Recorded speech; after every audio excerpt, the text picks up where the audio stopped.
Okay, so this will be our daily reading 38, 56, 38, 57, and 38, 58.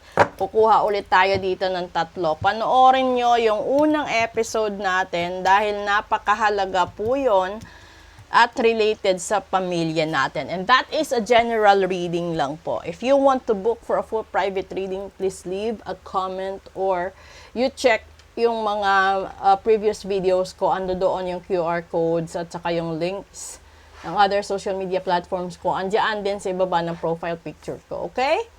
Una, always be prepared. Hala. Pangalawa,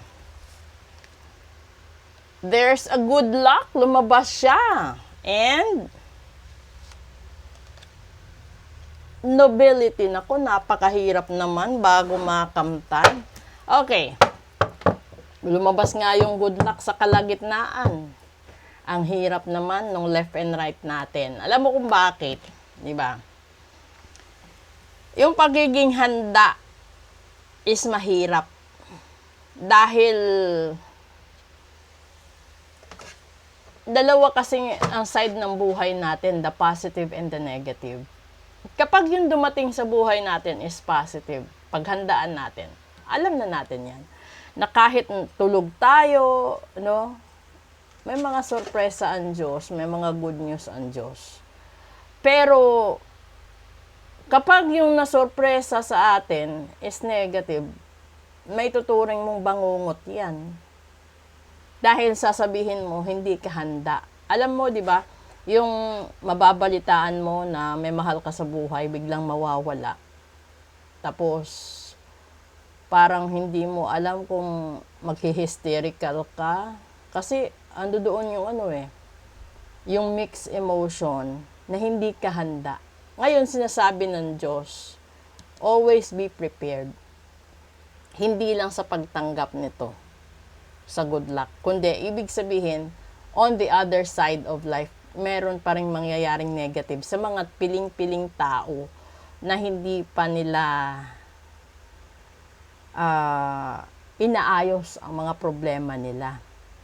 Dahil yung dulo dito is nobility. Ito yung pagiging mabait, pagiging humble, pagiging limitless mo sa pagharap sa pagsubok ng buhay. Kasi hindi lahat ng tao kayang tanggapin ang paghihirap, hindi lahat ng tao kayang tanggapin ang kalungkutan, kabiguan, kasadlakan sa buhay. At basta ito yung pinakamahirap. Yung andi dito lahat ng taong dati naging mabait, andi dito lahat yon. Naiipon dito. So, ibig sabihin, bago ka natuto, naubos mo na yung good luck mo sa buhay. Kaya ka natuto. Pero dito, sa umpisa sinabi ng Diyos, sinabi ni universe, sinabi ng mga espiritu, maging handa ka lagi. So, yung pagiging handa is hindi lang handa emotionally, kundi you have to be prepared financially. You have to be prepared sa kalusugan mo, sa pamilya mo, sa pag-aaral mo, sa trabaho mo. Dahil kapag trabaho, walang pinakasalang trabaho. Lahat may katapusan, lahat may retirement. At yung iba kasi, kung hindi man madala sa retirement, nandoon sa retrench, nandoon sa floating, nandoon sa waiting, nandoon sa rejection. Kung magiging handa ka lagi, ganun din kasi yung yung pag-ibig, kasi this is love month, yung maging handa ka, no? February 3, ihanda mo sarili mo na posible gagayumahin yung mahal mo this coming first Tuesday, dadagdagan nila yung gayuma by first Friday. So wala ka nang makakasama, wala ka ng asawa, wala kang boyfriend, mawawalan ka ng live-in partner. Kaya ihanda mo kasi matutunaw ang good luck mo or ang swerte mo para matuto ka. Ito yun. So, di ba ang hirap? Kahit ngayon pakinggan mo, kahit ngayon i-internalize mo, sasabihin mo sa sarili mo, kailangan kong maging handa. para mawala ang lahat na meron ako, nang matuto naman daw ako.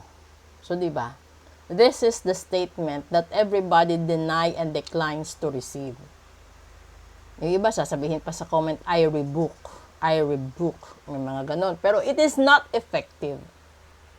Believe me, hindi siya effective kapag sinabi mo, I rebuke everything sa ganito, ganyan sa comment section. Because there is always a pattern on how to say those words. At hindi lahat ng tao ay capable na maglabas ng powerful energy kapag sinabi yon.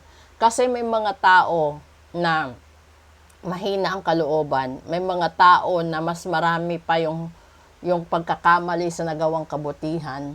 Kaya yun, hindi effective. Kasi kung mapapansin mo, ang ganda ng buhay mo, biglang babagsak, biglang mawawala lahat. Pero, yung iba mayaman pero hindi masaya. Magtataka ka sa kaganda-ganda mo, kagwapo-gwapo mong tao, iniwanan ka. 'Di ba? Mayaman ka, tinalikuran ka.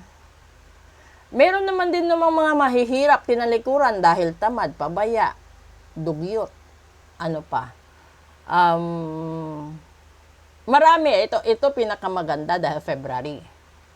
Ang daming matatalino pero tanga pagdating sa pag-ibig. Kasi, hindi siya naghahanda.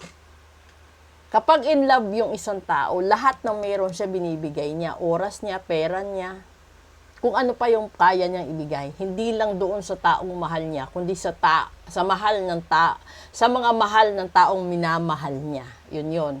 So, di ba? Tsaka ka natututo pag naubos na ito. Dahil hindi ka naghanda. Siguro ito yung pinakamagandang mensahe ngayon. Paghandaan mo na hindi ka mabarang, makulam, masumpa at magayuma upang hindi maubos ang meron ka pa. At matuto ka in advance bago ka patamaan. Dahil sa isang gera, papaano ka naman pupunta sa laban nang wala kang dalang bala? Kahit gaano kadami ng baril na hawak mo at walang bala, hindi ka rin makakaganti. So, ito yon. So, kung handa ka lagi, siyempre, may protection ritual ka, hindi ka matatablan ng barang kulam at sumpa. Kung meron ka namang, depende kasi kung anong diferensya mo eh.